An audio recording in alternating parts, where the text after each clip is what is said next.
Saya pernah berpikir bahwa cinta hanyalah mimpi indah yang tak pernah menyentuh hati saya yang beku. Sampai hari itu tiba, ketika kamera reality show menyinari rahasia terdalam antara saya dan adik laki-laki saya, membuat dunia kami runtuh dalam gelombang emosi yang tak terkendali. Siapa sangka ikatan darah yang seharusnya suci justru menjadi belenggu yang menyiksa, memaksa kami menghadapi pengkhianatan dan pertarungan batin yang mengguncang jiwa. Di Jakarta yang ramai, di mana hiruk-pikuk lalu lintas dan aroma sate kambing menyelimuti udara, saya, Arjuna, hidup sebagai kakak yang sempurna. Usia saya 28 tahun, bekerja sebagai produser acara televisi di salah satu stasiun swasta terbesar. Hidup saya teratur, penuh ambisi, dan saya bangga dengan itu. Adik saya, Rama, berusia 24 tahun, adalah mahasiswa seni di Universitas Indonesia. Dia selalu menjadi cahaya dalam kegelapan saya, ceria, berbakat, dengan senyum yang bisa melelehkan es di hati siapapun. Kami bukan saudara kandung, Rama diadopsi oleh keluarga kami saat kecil, setelah orang tuanya meninggal dalam kecelakaan di Surabaya. Tapi bagi saya, dia lebih dari saudara. Sejak remaja, ada getaran aneh yang tumbuh di antara kami, sesuatu yang saya tekan dalam-dalam, takut menghancurkannya. Pagi itu, di apartemen kecil kami di kawasan Kemang, Rama datang dengan mata berbinar. Kak, ada kesempatan besar. Reality show rahasia keluarga mengundang kita. Mereka bilang cerita kita unik, saudara yang saling mendukung di tengah kota besar. Saya tertawa, tapi hati saya berdegup kencang. Show itu terkenal karena menggali rahasia keluarga, sering kali memicu kontroversi. Saya ragu, tapi Rama memohon, ini bisa jadi peluang buat karirku, Kak. Bayangkan kita bisa tunjukkan betapa kuatnya ikatan kita. Akhirnya, saya setuju, tanpa tahu bahwa itu adalah awal dari badai. Syuting dimulai di studio di Jakarta Pusat. Kami ditempatkan di rumah simulasi, lengkap dengan kamera tersembunyi. Tantangan pertama adalah berbagi cerita masa kecil. Saya bercerita tentang bagaimana Rama kecil sering menangis malam-malam, dan saya yang selalu memeluknya sampai tertidur. Penonton di studio bertepuk tangan, tapi di dalam hati, saya ingat betapa pelukan itu mulai berubah saat kami dewasa. Rama menatap saya dengan mata yang penuh arti, dan saya buru-buru mengalihkan pandangan. Malam itu, saat kami sendirian di kamar, Rama berbisik, Kak, kenapa kamu selalu menjauh? Aku tahu ada sesuatu di antara kita. Saya diam, tapi jantung saya berteriak. Apakah dia merasakan hal yang sama? Hari-hari berikutnya semakin intens. Produser memaksa kami melakukan tantangan emosional, seperti menulis surat rahasia satu sama lain. Saya menulis tentang betapa saya bangga padanya, tapi menyembunyikan rasa yang lebih dalam. Saat Rama membaca suratnya di depan kamera, air matanya menetes. Kak Arjuna adalah segalanya bagiku. Tapi kadang aku merasa ikatan ini lebih dari saudara. Studio hening, lalu gemuruh tepuk tangan.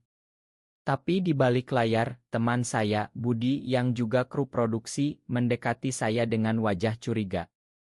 Arjuna, apa yang sebenarnya terjadi? Jangan bilang kalian. Saya menyangkal, tapi benih keraguan sudah ditanam. Konflik mulai muncul saat episode ketiga. Kami dihadapkan pada permainan kebenaran atau tantangan. Rama memilih kebenaran dan pertanyaannya, apa rahasia terbesar yang kamu sembunyikan dari kakakmu?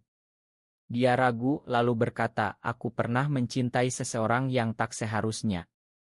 Mata kami bertemu dan saat itu dunia seolah berhenti. Penonton heboh, spekulasi liar beredar di media sosial. Twitter Indonesia ramai dengan hashtag rahasia Arjuna Rama. Saya panik. Di ruang ganti, saya marah pada Rama. Kenapa kamu bilang begitu? Ini bisa hancurkan kita. Dia menangis, Kak, aku lelah menyembunyikan. Aku mencintaimu bukan sebagai saudara. Pengakuan itu seperti bom. Saya mundur, tapi hati saya hancur. Malam itu saya tak bisa tidur. Pikiran saya berputar, bagaimana bisa? Kami dibesarkan bersama, tapi rasa ini nyata. Esoknya, show semakin ganas. Produser, yang haus rating, memasukkan elemen kejutan, wawancara dengan keluarga. Ibu kami muncul di layar, bercerita tentang adopsi Rama. Dia seperti anak kandungku, katanya. Tapi lalu, ada twist, seorang sepupu jauh mengungkap bahwa Rama pernah curhat padanya tentang perasaannya terhadap saya. Studio bergemuruh. Saya merasa dikhianati. Rama, kenapa kamu cerita ke orang lain? Tanya saya di depan kamera, suara gemetar. Rama menunduk, aku takut sendirian dengan perasaan ini, Kak. Saat itu, saya sadar betapa dalam luka yang dia bawa. Tapi pengkhianatan itu menyakitkan. Di luar syuting, Budi mendekati saya lagi. Arjuna, ini bahaya. Masyarakat Indonesia konserati. Kalau rahasia ini bocor benar-benar, karirmu tamat. Saya marah, tapi dia benar. Malam itu, saya bertengkar hebat dengan Rama. Kita harus berhenti. Ini salah, teriak saya. Dia menangis, tapi cinta tak pernah salah, Kak. Hanya dunia yang tak mengerti. Episode berikutnya membawa kami ke Bali untuk tantangan liburan keluarga. Di Pantai Kuta, di bawah matahari terbenam, kami diminta berbagi momen intim bukan isik, tapi emosional. Kami berjalan di pasir, dan Rama berkata, ingat waktu kecil, kita main di pantai Seminyak. Saat itu, aku sudah merasa aman bersamamu. Saya diam, tapi hati saya meleleh. Kamera menangkap segalanya, dan rating melonjak. Tapi di hotel, saya mendapat pesan dari produser, kami tahu ada yang lebih. Kalau tak diungkap, show ini mati. Tekanan itu membuat saya gelisah. Di tengah malam, Rama datang ke kamar saya. Kak, makan aku. Aku tak ingin menyakitimu. Kami berbicara panjang, mengungkap luka masa lalu. Saya cerita tentang bagaimana saya menekan perasaan ini karena takut kehilangan keluarga. Rama mengaku dia pernah mencoba melupakan dengan pacar lain tapi gagal. Saat itu untuk pertama kalinya saya akui aku juga mencintaimu, Rama.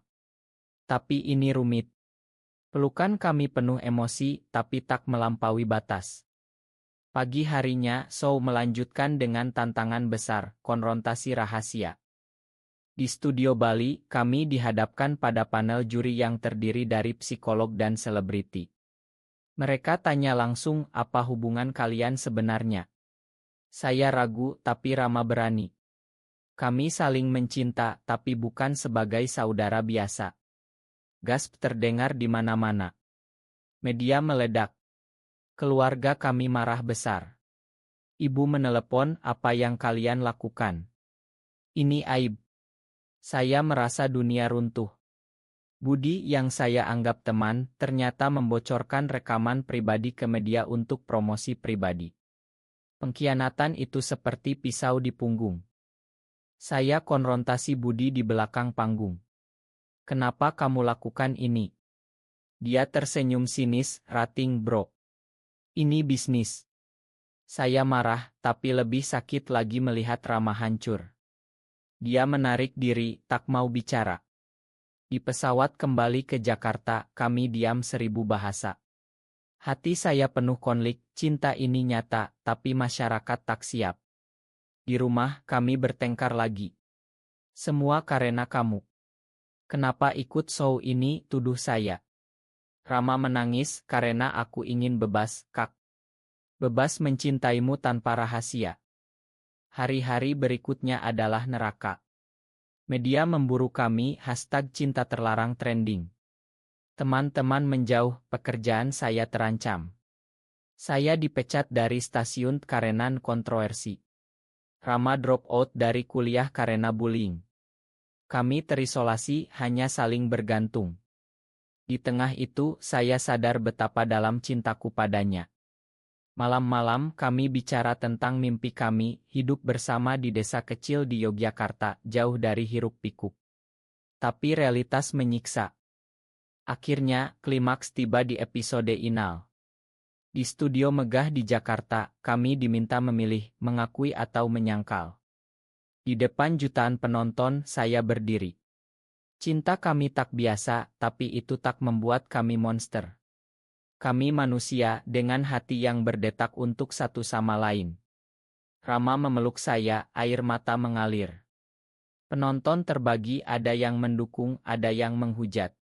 Tapi saat itu, kami merasa bebas. Setelah show berakhir, kehidupan kami berubah. Keluarga memutus hubungan, tapi kami pindah ke Bali, membuka kai kecil di Ubud. Di sana, di antara sawah hijau dan aroma kopi luwak, kami menemukan kedamaian. Cinta kami tumbuh bukan dalam gelap, tapi di cahaya terang. Meski ada luka, kami belajar bahwa cinta sejati tak pernah kalah oleh dunia. Dan di hati saya, Rama tetap cahaya abadi. Saya bangun pagi itu dengan hati yang berat, aroma nasi goreng dari dapur kecil kami di Ubud menyusup ke kamar. Setelah show itu, hidup kami seperti roller coaster, naik turun tanpa henti. Rama masih tidur, wajahnya tenang di bawah selimut tipis. Saya duduk di tepi ranjang, memandangnya, dan pikiran saya kembali ke masa lalu. Bagaimana semuanya dimulai? Mungkin dari pelukan malam saat kecil, atau dari tatapan lama saat remaja. Tapi sekarang, setelah pengkhianatan dan badai, kami di sini mencoba membangun ulang. Pagi itu, Rama bangun dengan senyum lelah. "Kak, hari ini kita buka kai lebih awal?" tanyanya. Saya mengangguk, tapi hati saya gelisah. Kemarin ada email dari produser show, mereka ingin sequel. Jangan pikirkan, Rama. Kita sudah lepas dari itu. Tapi dia ragu, tapi uangnya bisa bantu kai kita. Debat kecil itu mengingatkan saya pada konflik lama. Saya tak ingin kembali ke dunia yang menghancurkan kami. Di KAE, di antara turis asing dan lokal, kami bekerja bahu-membahu. Rama menyajikan kopi dengan senyum charmnya, sementara saya mengurus dapur. Tapi di balik itu ada bayang-bayang. Seorang pelanggan mengenali kami. "Hei, kalian dari show Rahasia Keluarga kan? Cerita kalian inspiring," katanya. Rama tersenyum paksa, tapi saya tahu dia terluka. Malam itu dia curhat, "Kak, kadang aku merasa kita salah. Masyarakat tak pernah benar-benar terima." Saya memeluknya, "Tapi kita punya satu sama lain. Itu cukup." Tapi dalam hati, saya ragu. Apakah cinta ini cukup kuat? Beberapa hari kemudian, konflik baru muncul. Sepupu kami yang dulu membocorkan rahasia, datang ke KAE. "Arjuna, Rama, makan aku.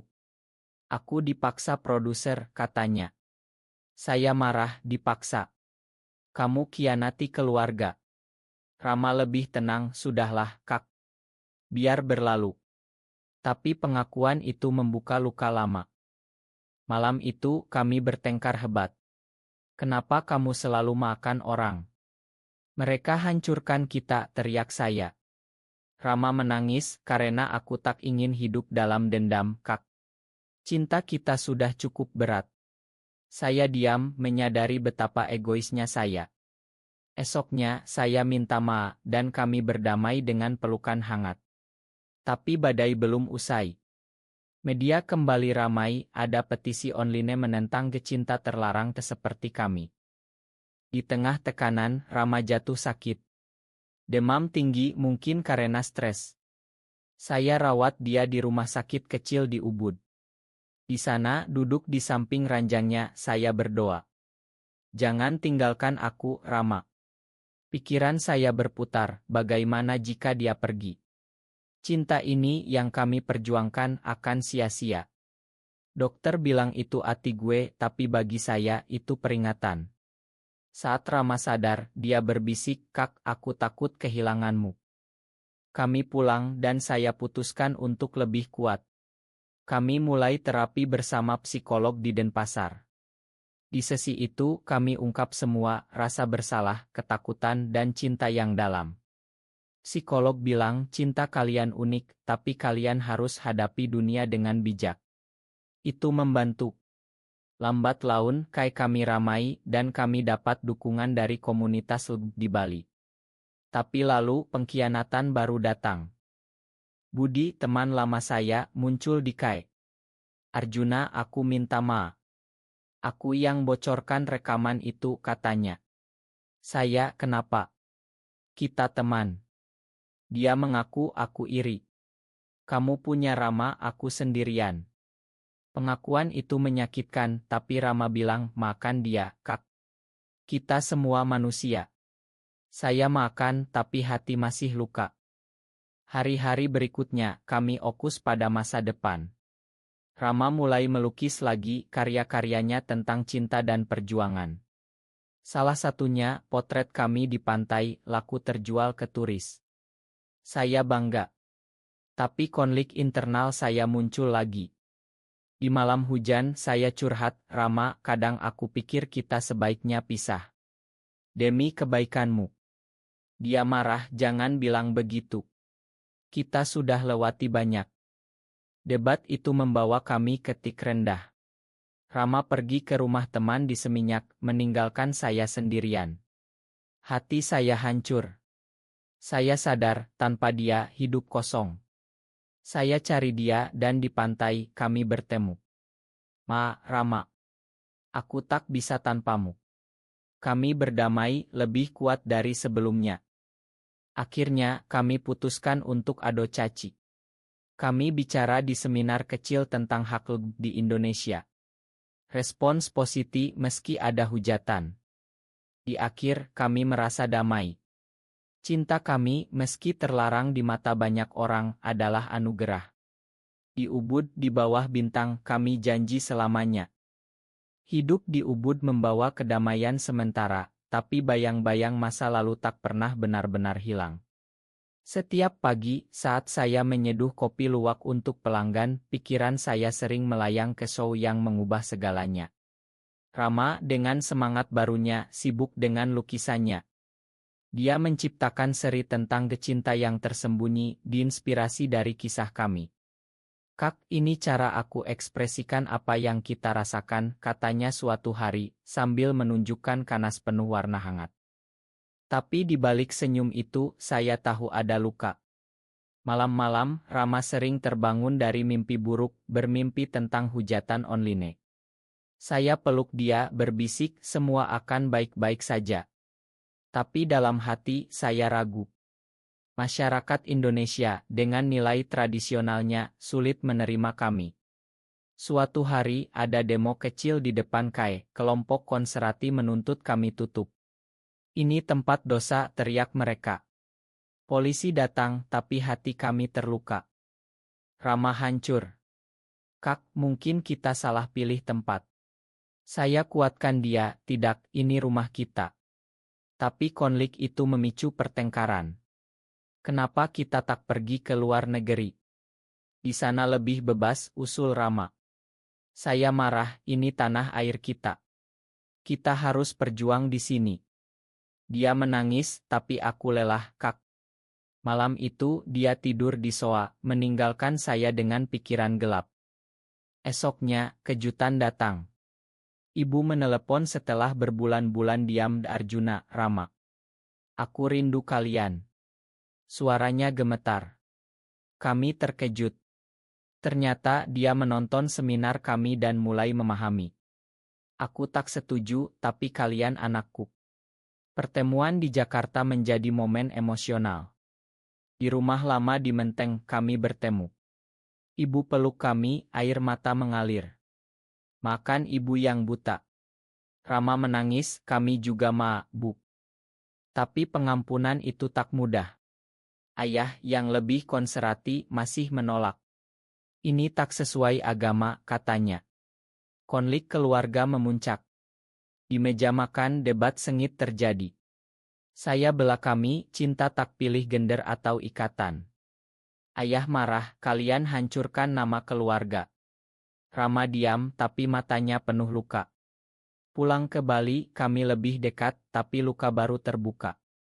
Di KAI, bisnis mulai goyah karena boikot. Kami hampir bangkrut. Rama usul jual lukisan online. Ini bisa selamatkan kita. Saya setuju dan itu berhasil. Dukungan dari komunitas internasional datang. Tapi lalu pengkhianatan lagi. Seorang mitra bisnis yang tahu kisah kami mundur tiba-tiba. Tekanan dari keluarga katanya.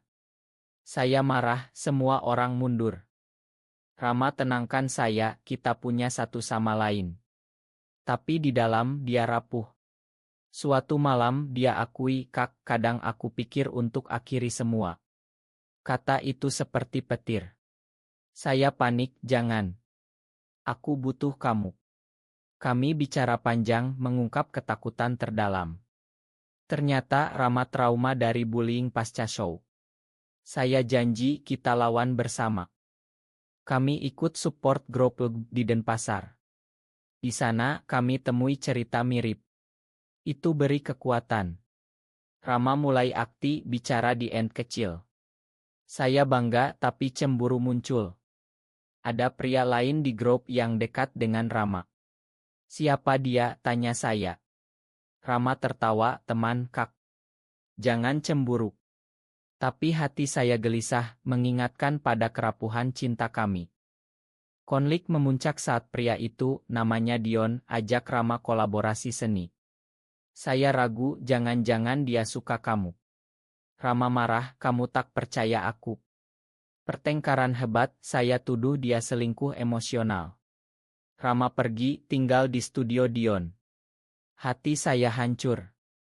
2 hari tanpa kabar, saya cari dia. Di studio, saya temui mereka bicara seni. Rama.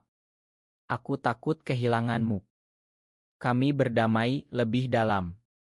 Dion ternyata suporti bahkan bantu promosi Kai. Pelajaran itu buat kami lebih kuat. Akhirnya, Kai bangkit dan kami rencanakan pernikahan simbolis di pantai. Meski tak legal, itu janji kami.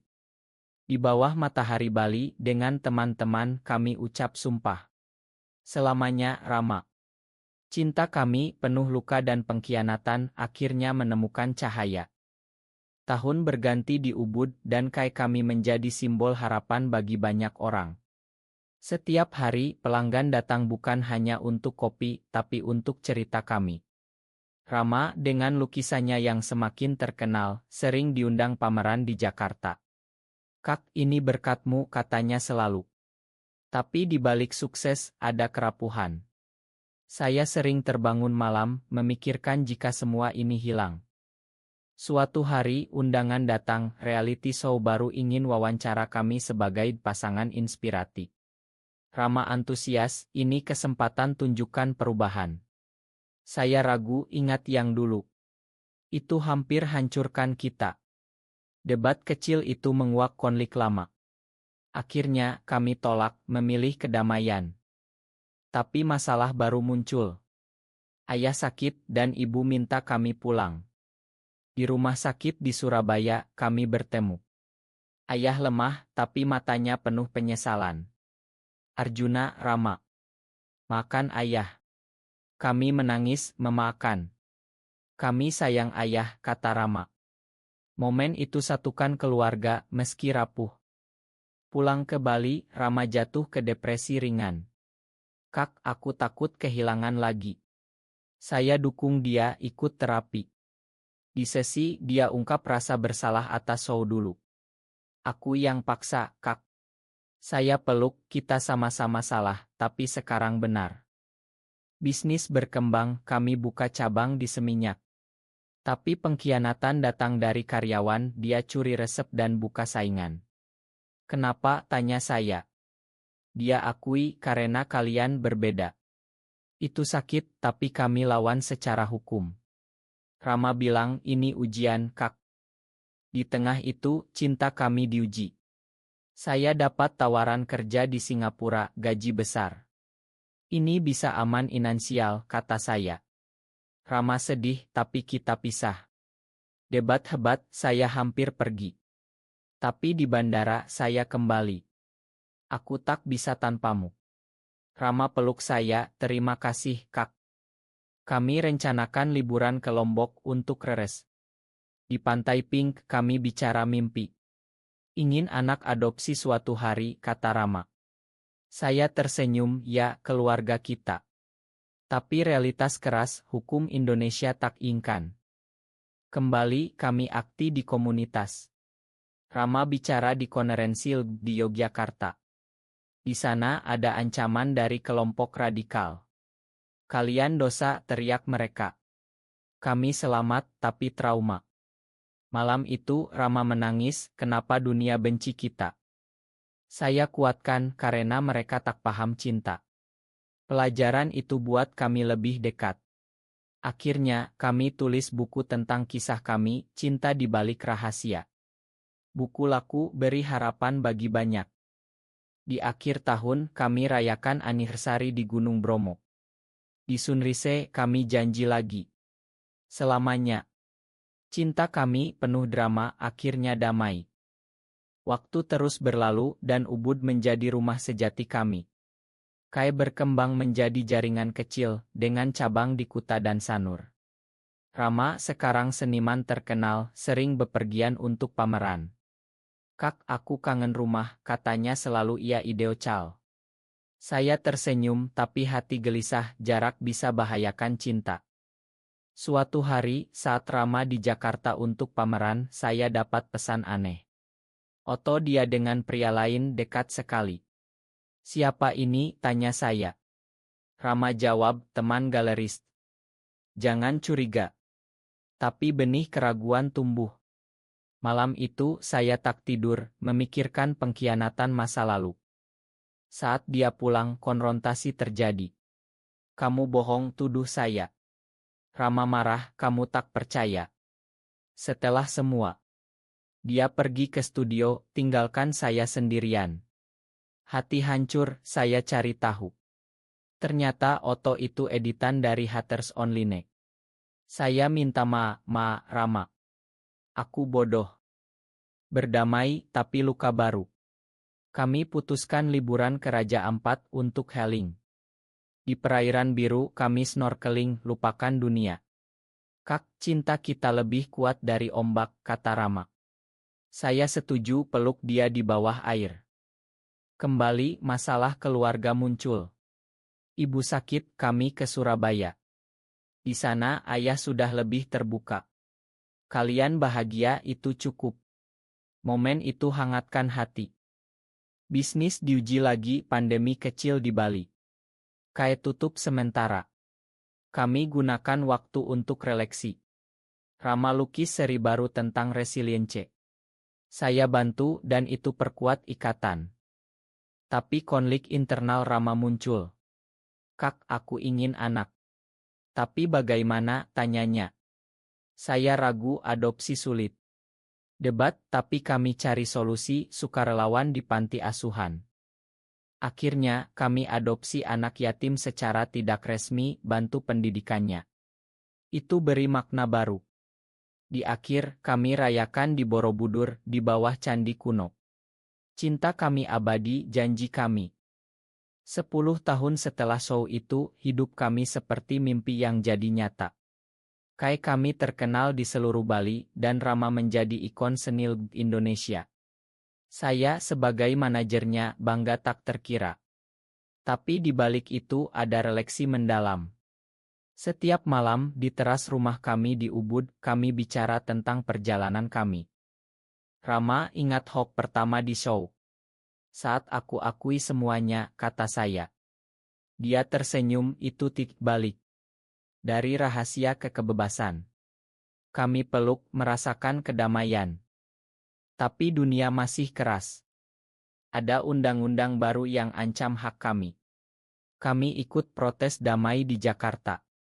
Di sana kami temui dukungan besar. Kalian inspirasi, kata banyak orang. Konflik terakhir muncul saat Rama dapat tawaran pameran internasional di Amsterdam. Ini mimpi, Kak. Saya dukung tapi takut pisah.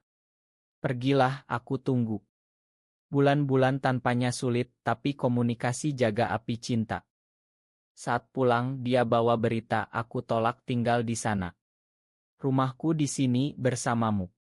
Kami rayakan dengan perjalanan ke Lores, melihat komodo dan alam indah. Di akhir hidup kami tulis memoir bersama. Buku itu beri harapan bagi generasi muda. Cinta kami, penuh drama dan pengkhianatan, berakhir dengan pesan personel, cinta sejati tak kenal batas. Di pantai Bali, di bawah matahari terbenam, kami duduk bersama. Terima kasih, Kak, kata Rama. Saya jawab, selamanya. Dan begitulah, kisah kami menjadi legenda, cinta yang menang atas segala.